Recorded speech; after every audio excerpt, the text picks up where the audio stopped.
Então, quando é que eu posso sair de casa com o meu bebê?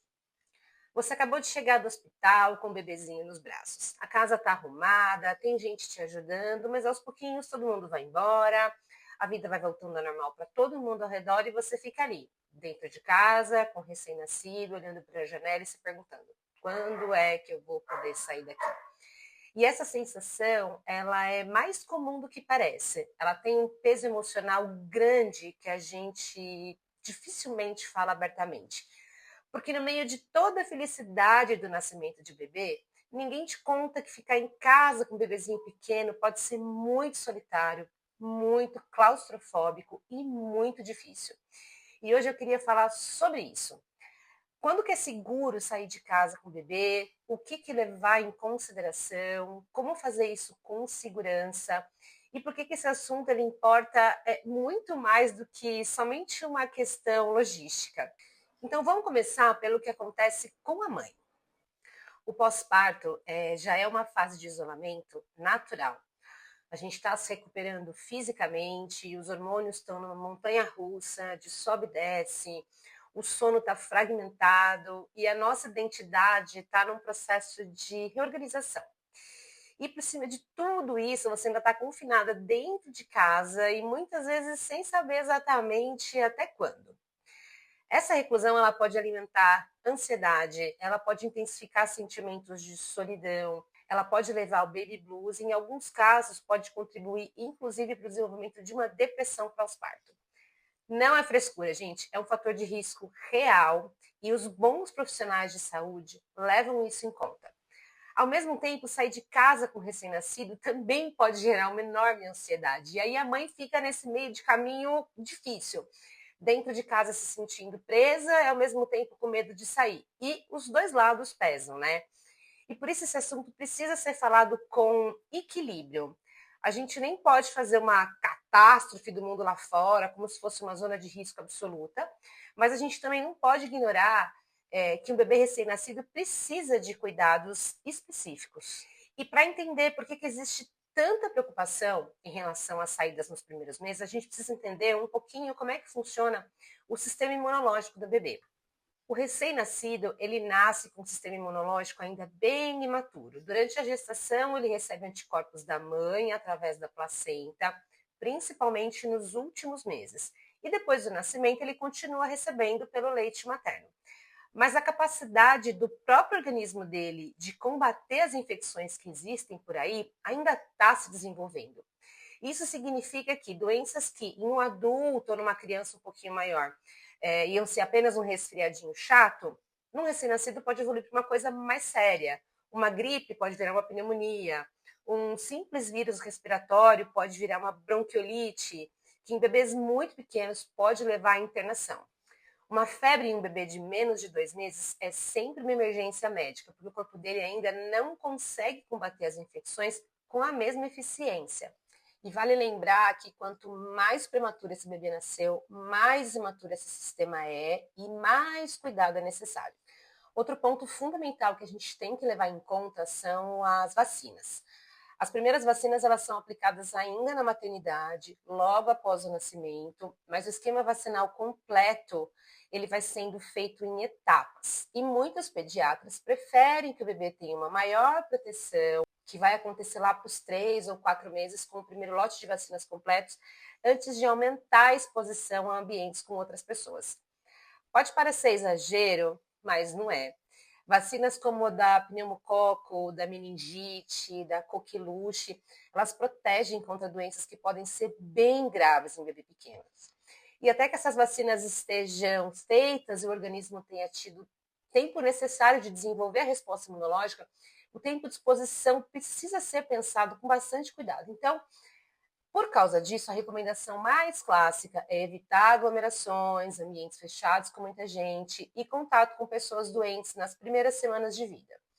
Mas e aí, Dani, afinal, quando é que eu posso sair com o bebê? Então, eu tenho uma resposta honesta para você. Não existe uma data universal. Vai depender do seu bebê, vai depender do contexto onde você mora e vai depender principalmente das orientações do seu pediatra de confiança. O que existe que eu posso trazer para vocês são alguns critérios que ajudam a gente a pensar nisso e tomar a melhor decisão. O bebê nasceu de termo, ou seja, no tempinho certo de gestação, está ganhando peso adequado, está se alimentando bem, sem nenhuma condição de saúde muito específica. Então, as saídas ao ar livre, longe de aglomerações, podem começar um pouquinho mais cedo, até nas primeiras semanas, obviamente sempre com os cuidados adequados. Agora, se o bebê foi prematuro, aí a situação muda de figura um pouquinho. Os prematuros têm sistema imunológico ainda mais imaturo e o seu pediatra vai aí calibrar as recomendações de acordo com a idade gestacional e a evolução de cada criança. Tem alguma epidemia circulando na sua região, seja de gripe, seja do vírus sincicial respiratório, que é o principal responsável pela bronquiolite, ou de qualquer outra doença que afete as vias respiratórias, isso também vai pesar bastante na sua decisão. E o contexto da sua cidade também importa. Sair num parque aberto e ventilado é completamente diferente de ir num shopping fechado e lotado. Então, gente, tendo todos esses critérios aí em mente, existem algumas escolhas que tornam as nossas saídas mais seguras, sem ter que esperar meses e meses dentro de casa. Prefira sempre ambientes abertos. Parques, praças, jardins, área externa do seu prédio, eles são sempre mais seguros do que ambientes fechados. O ar circula e a concentração de qualquer vírus é bem menor, então o risco de contágio cai bastante. Também é importante a gente escolher os horários certos de sol. Os recém-nascidos precisam de exposição à luz natural, porque isso tem uma função importante. A luz ajuda a regular o ritmo circadiano do bebê, que é o reloginho biológico que ajuda ele a diferenciar o que é dia e o que é noite, que nos primeiros meses ainda vem completamente desorganizado, né? E essa exposição à luz natural pela manhã é um dos fatores que ajudam o bebê a diferenciar entre o dia e a noite e começar a dar uma organizadinha no sono. Mas é sempre bom evitar o sol direto, principalmente naquele horário das 10 da manhã até as 4 da tarde. Então, os passeios é ideal que sejam feitos no início da manhã ou mais no finalzinho da tarde, com o bebê sempre bem protegido e sem muita exposição solar direta. E quando a gente fala em evitar aglomerações, não precisa viver isolamento, mas, exemplo, shoppings lotados, festa, evento com muita gente, ambientes fechados, com circulação de ar ruim, não tem jeito, gente. São lugares de alto risco para um recém-nascido e a gente precisa evitar nas primeiras semanas. Tá sozinha, precisa ir no mercado ou um lugar qualquer fechado, tente fazer isso nos horários mais vazios. Logo cedinho ou nos momentos de menor movimento faz uma diferença grande na quantidade de pessoas ao redor e o risco de expor esse bebê. Peça para as pessoas não beijarem o bebê. Esse é um ponto de atrito real com as pessoas, porque as pessoas não podem ver um bebê que quer pegar, quer beijar, quer cheirar. E ninguém gosta de ser barrado nessas horas, né? Mas, exemplo, a herpes labial, ela pode ser fatal no recém-nascido. Vamos supor que alguém chegou lá, deu um beijo na mão desse bebê e o bebê levou a mão na boca. Tá feito o problema. Qualquer pessoa com sintoma de resfriado, de qualquer doença, precisa manter distância, gente. Nem que para isso a gente tenha que ser grossa. A gente está protegendo a nossa cria. Também é sempre bom orientar, lavar as mãos antes de pegar o bebê. Peça para que todos que forem tocar na criança façam o mesmo. É uma medida simples, mas é uma das mais eficazes que existem. Agora eu quero mudar um pouquinho o lado desse vídeo aqui, porque a gente não está aqui para falar só sobre os riscos. Os benefícios de sair de casa também são reais e são muito importantes.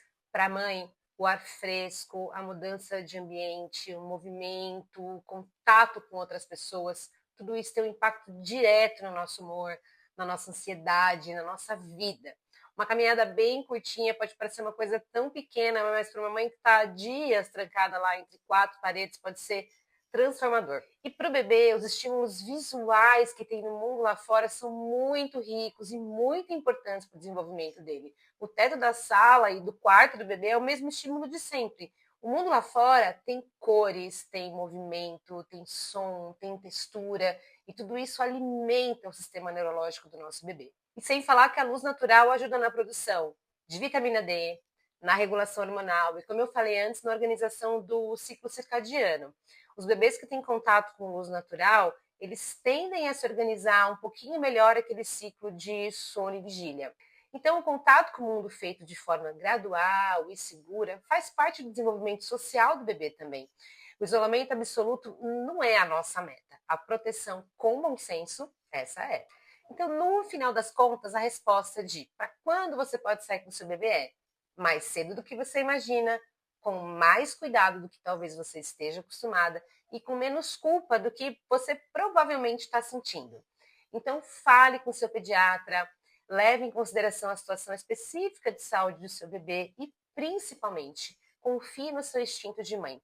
A gente não precisa ficar dentro de casa, presa por meses, mas também não precisa sair correndo no primeiro shopping lotado na primeira semana do bebê em casa.